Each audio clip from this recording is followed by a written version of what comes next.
Make sure your monitoring situation, whether it's headphones or speakers, is tuned in such a way with EQs and some kind of a software probably to fix problems with your room. I can recommend Sound ID Reference, and tune that so your reference tracks sound the way you think they sound sick in your room.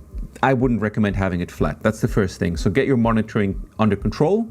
The second thing is generally your tracks need way less low frequency content and density than you will imagine.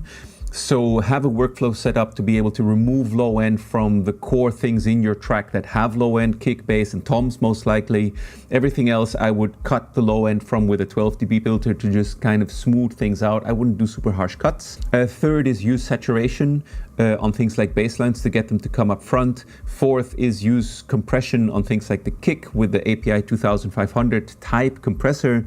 Never use a very short attack on the kick compressor because it's going to neuter your kick in a way where it sounds really awful. Make sure your kicks are not too long so that they leave space for the bass notes that will follow, especially if you're doing more complex bass lines. And 5, mix through a mix bus or a mastering chain so that you know exactly what you're going to get when you hit bounce. And that way you take all the guesswork out of, what's going to go completely upside down once you put it in a mastering chain, and then you realize, oh God, I can't get anything loud because I have way too much low end in my kick or in my bass, or all those kinds of things you can avoid by from the very beginning mixing through a mastering chain.